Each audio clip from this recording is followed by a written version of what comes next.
आपके विरोधी बार बार ये कहते हैं कि आपके राज में खासतौर पर जो मुस्लिम समुदाय के लोग हैं उत्तर प्रदेश में, वो बड़े खौफ में रहते हैं, बड़े डरे डरे रहते हैं। योगी जी आ गए, कब पता नहीं कान उमेड़ देंगे।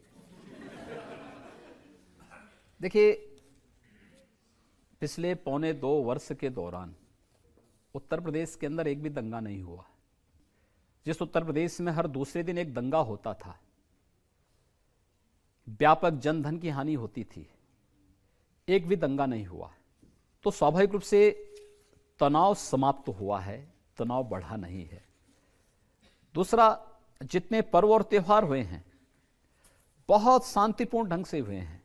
इसमें होली भी है, दीपावली भी है, रक्षाबंधन भी है, जन्माष्टमी भी है, शिवरात्रि भी है, तो बकरीद भी है, मुहर्रम भी है, क्रिसमस भी है। जितने भी पर्व और त्यौहार हैं, गुरु नानक देव की जयंती है, गुरु गोविंद सिंह जी की जयंती है, ये सभी कार्यक्रम बहुत शांतिपूर्ण ढंग से उत्तर प्रदेश के अंदर संपन्न हुए हैं।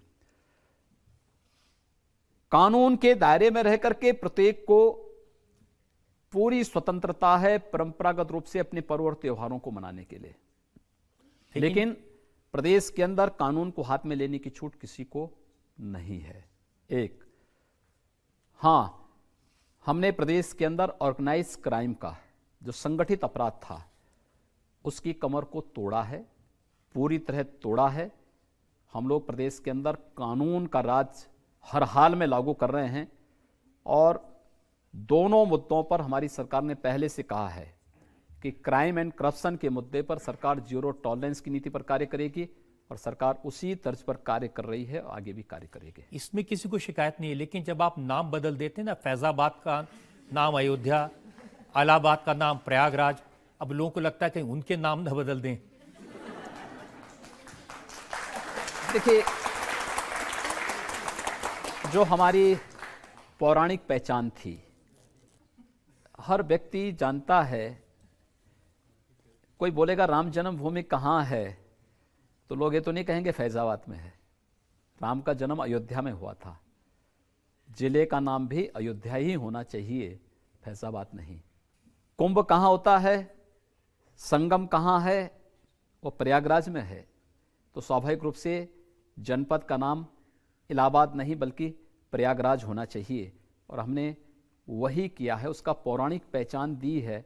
कोई नाम हटाया नहीं, जो नाम पहले था और जो उसकी पहचान थी उस पहचान को पुनर्स्थापित किया है, किसी का नाम बदला नहीं। अब देखिए सोशल मीडिया में क्या चल रहा है, ऐसे उन्होंने तस्वीरें छापी हैं, आपको आमिर खान का फोन आता है, आप कहते हैं अब तुम्हारा नाम कल से अमर खन्ना होगा।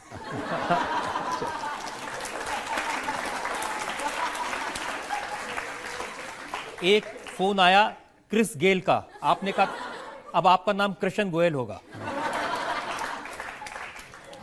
अगर यूसुफ खान अपने नाम दलीप कुमार रख सकते हैं तो कोई और भी रख ले तो कौन सी बुरी बात है।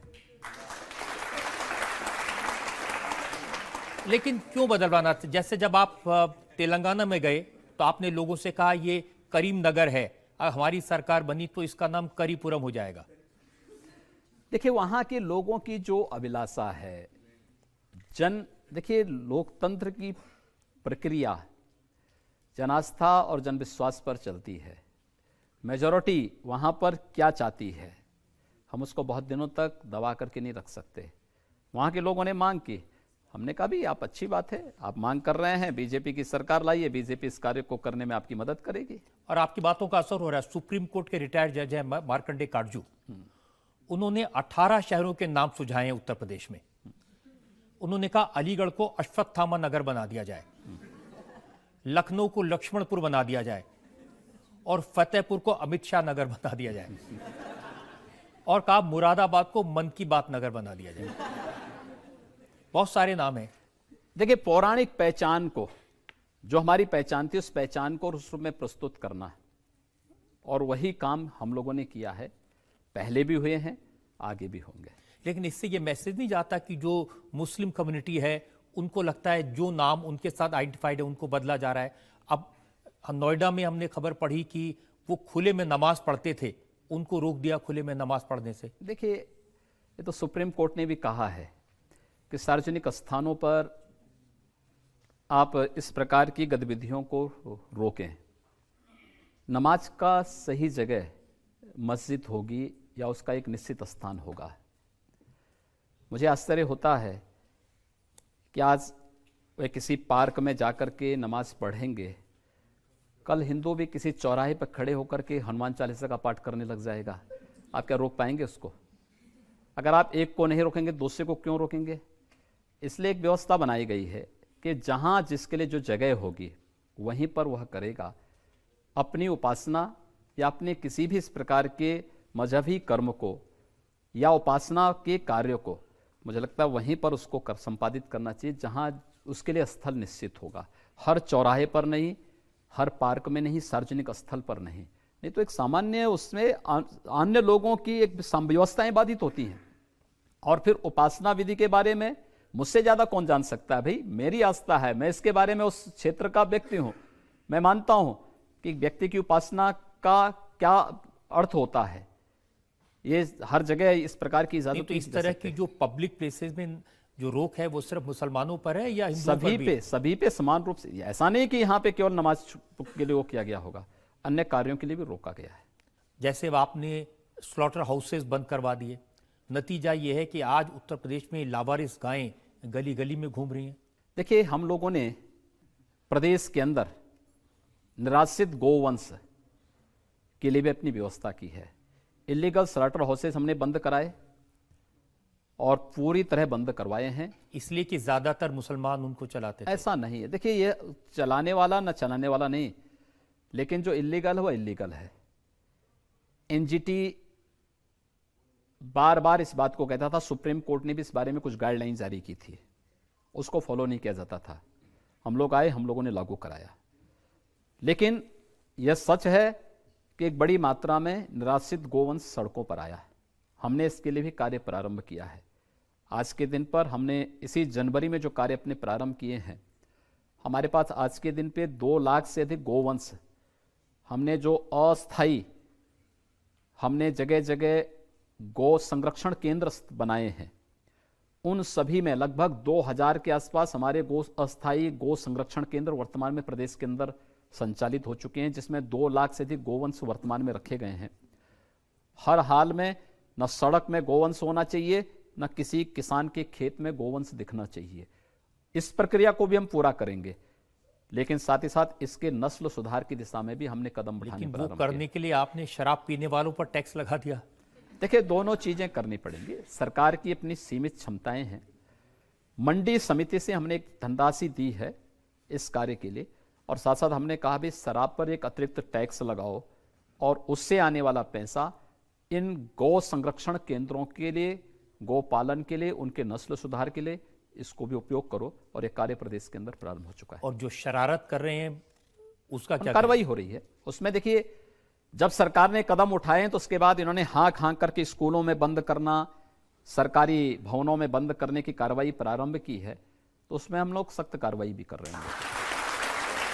मैं जनता में से बहुत सारे लोग हैं जिनके सवाल मेरे पास हैं। वो सवाल मैं लूँ उससे पहले एक भ्रष्टाचार का सवाल पूछना चाहता हूँ। ये भी अखिलेश यादव ने आरोप लगाया, उन्होंने कहा कि ये कहते हैं कि भ्रष्टाचार खत्म हो गया, लेकिन इनकी सरकार के कैबिनेट मिनिस्टर ओम प्रकाश राजभर वो कहते हैं जिस काम के पहले 500 रुपये लगते थे अब 5000 लगते हैं। अच्छा है, ओम प्रकाश राजभर अगर इनके रोल मॉडल बन गए हैं तो लालू जी के बाद अब ओम प्रकाश राजभर हो गए। अखिलेश यादव इनका अनुसरण करें और ओम प्रकाश राजभर जो बातें बोलते हैं उनका फॉलो करते रहेंगे तो मुझे लगता है कि उनके लिए और अच्छा हो जाएगा। लेकिन भ्रष्टाचार पर लगाम लगी आपके राज्य? देखिए, हमारी सरकार ने पहले ही दिन इस बारे में जो प्रतिबद्धता दोहराई थी कि प्रदेश को हम क्राइम फ्री करेंगे, करप्शन फ्री करेंगे, और आज भी हम उस पर प्रतिबद्ध हैं। अगर जनता को लगे यहाँ भ्रष्टाचार हो रहा है, यहाँ करप्शन हो रही है, तो बताए ना, एकदम कार्रवाई करने में कोई हिचक नहीं। ऐसे तत्वों की स्क्रीनिंग की कार्रवाई तेजी के साथ चल रही है, उनको घर भेजने की कार्रवाई भी चल रही है, और हम लोगों ने तो यहाँ तक तैयारी कर दी है कि ऐसे भ्रष्ट तत्वों की पूरी तैयारी करके उनकी संपत्तियों को जब्त करने की कार्रवाई भी प्रारंभ करो। यहाँ जो लोग लखनऊ के लोग बैठे हैं, बहुत सारे लोगों ने अपने सवाल लिख के भेजे हैं।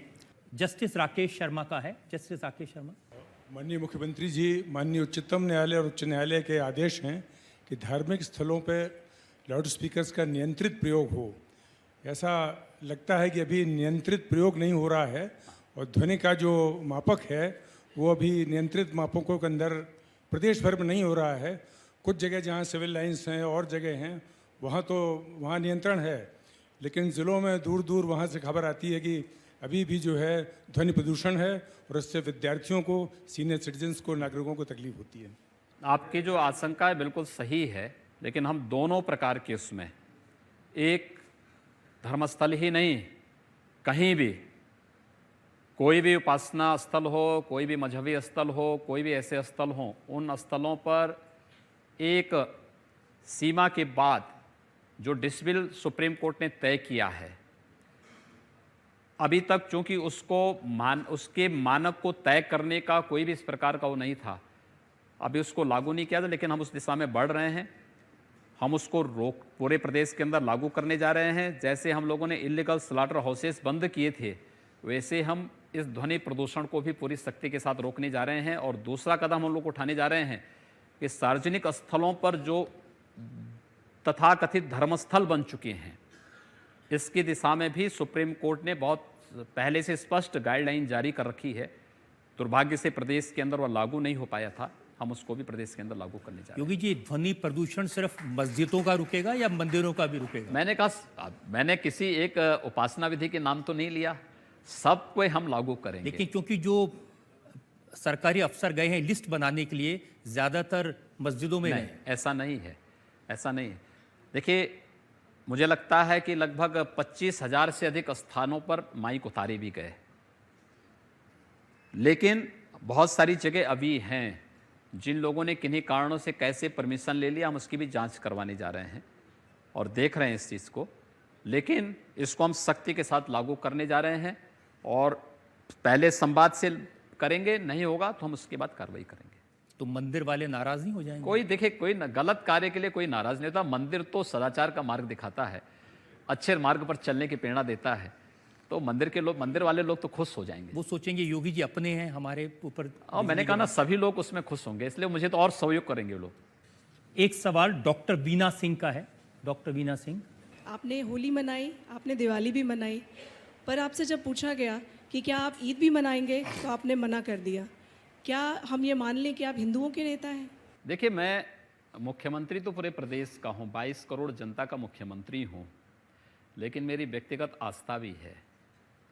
और व्यक्तिगत आस्था ये, मैं वो पाखंड नहीं कर सकता कि घर के अंदर हनुमान चालीसा का वाचन करूं और बाहर जाकर टोपी लगा करके जो है दूसरा प्रदर्शन करूं। ये चीज़ें नहीं हो सकती हैं। मेरी आस्था मेरे स्थान पर है, मैं उसका पालन कर रहा हूं और मुझे हिंदू होने पर गर्व की अनुभूति भी होती है कि दुनिया की सबसे प्राचीन समृद्ध परंपरा में जन्म लेने का सौभाग्य मुझे प्राप्त हुआ है और उसमें भी एक सन्यासी के रूप में, एक योगी के रूप में देश के सबसे प्राचीन पंथ और संप्रदाय में दीक्षा लेने का सौभाग्य भी मुझे प्राप्त हुआ। ये बताइए, एक भगवाधारी सन्यासी योगी मुख्यमंत्री है, क्या उत्तर प्रदेश के मुसलमानों को डरने की जरूरत है? कोई डरने की आवश्यकता नहीं। आज तो मुसलमान पहले से ज्यादा सुरक्षित अपने आप को महसूस कर रहा है। ये संवाद स्थापित हो तो सौहार्द भी स्थापित हो जाएगा। हमें एक दूसरे की भावनाओं का सम्मान करना होगा। ये पाखंड करने से नहीं होगा कि हम मंदिर जाएंगे तिलक लगा देंगे, मस्जिद जाएंगे टोपी रख देंगे, फिर जाके कहीं और जाएंगे वहां कुछ और कर देंगे। ये नहीं होगा। हमारी आस्था हमारी जगह है, लेकिन सुरक्षा सबको देंगे और पर्व और त्यौहार मनाने की पूरी स्वतंत्रता भी सबको, अगर शांतिपूर्ण ढंग से मनाता है, सबको मिल सकेगी।